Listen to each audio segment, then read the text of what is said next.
Hi folks, so in this today's video we'll be covering use optimistic hook. Okay, uh, I'll start creating with the basic component using Copilot obviously. Okay, uh,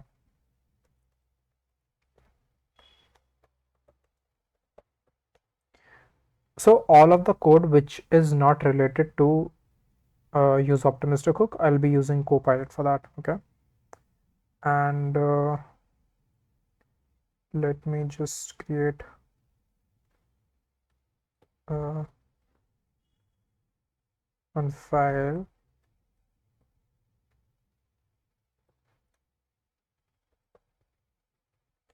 It's for the client side. This is for the client side. Okay, the basic. Okay, so why do we even use this use optimistic hook? Now, the thing is that it is to display the updated data to the user as soon as possible. So let's consider an example. Okay, you have a form, you submit a form. It will take some time to update the data on the database, and then you will get the data, and then it will be updated on the screen, right? But what you want is as soon as user click on submit, it should be visible on the screen. Does not matter if it is updated on the database or not. Now, you might think this is a bad practice. It might be in some scenario, but this is just to improve the performance of the application so that user does not think that this request is taking so much time. So let us see how do we actually do that. Okay, and obviously we will be needing one state, and my initial name will be Ashish. I'll be creating one use optimistic name set, and obviously I'll take count over here. Okay? And simply I'll create a basic form with action. Okay, because I obviously need a form to handle this. uh, and I don't know why it didn't give me action. I'll create one. Okay, and I'm gonna say on submit.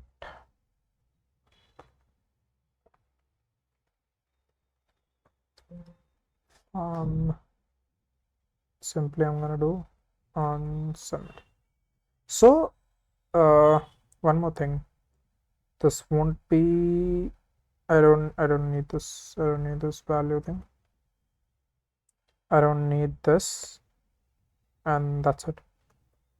Name should be, it's a name. Okay, and yeah, the optimistic name itself. Okay, I would say your name is okay, fine. So now what usually happens is when we click on submit, we call the API. So I'm gonna mock it. Okay, I'm not going to create one API or use one. I'm just going to mock it. So obviously for that it needs to be an async function. Okay, and then obviously we'll be using await. And since in this what we are doing is we are just creating a promise, taking a resolve function, and then just resolving the promise after 1 second. That's it. Nothing. It's nothing fancy we are doing. Okay. Now what happens is once we get the promise, usually what we do is we let me just name data set name data. Okay, usually what happens is we just update this name data. Okay, now we get the data from this promise and then we update it on name. Okay, that's what we do actually. Since this is not a actual promise, I'm going to use the form value only. Okay, which will be form dot get, and it will be name. Perfect. Okay. Now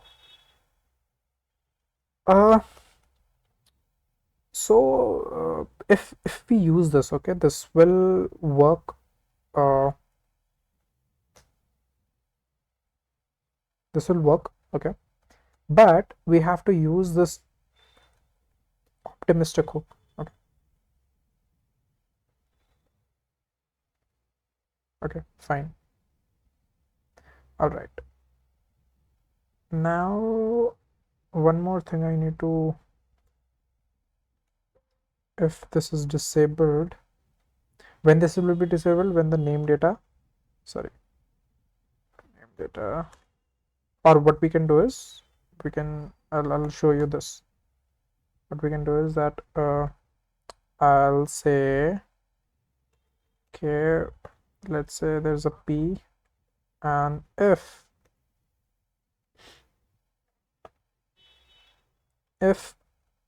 name data is not equals to use optimistic name, okay,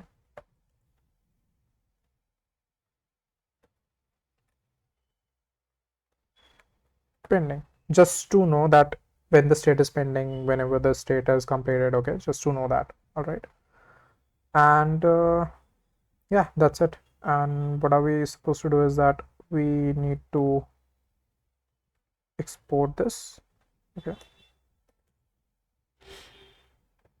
and then uh, we need to add it over here.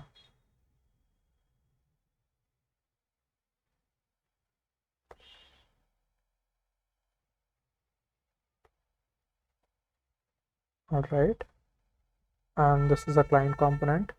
That is good. Now let's try it. Okay,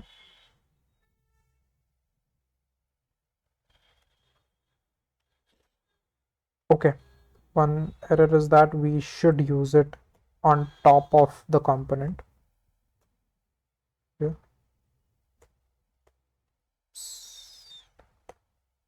All right, okay, so this is fine. So my current name is Ashish. Okay, now let's see what happens when I update the name, which is be Sani. Okay, so there is something.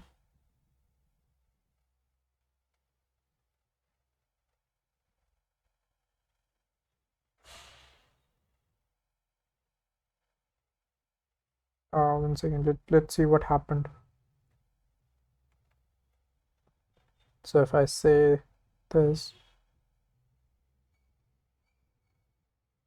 okay, so this we did not see it very quickly. Okay, that is something that should not happen. If we click on submit,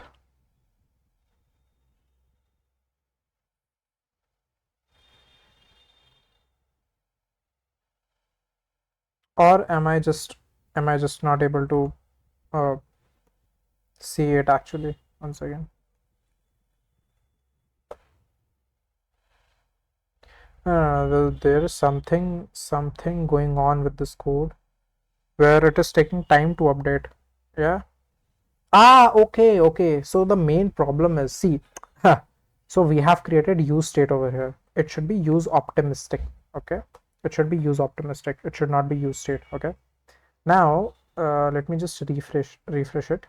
I don't know how did I make that mistake. So let me now just update Sani. Okay.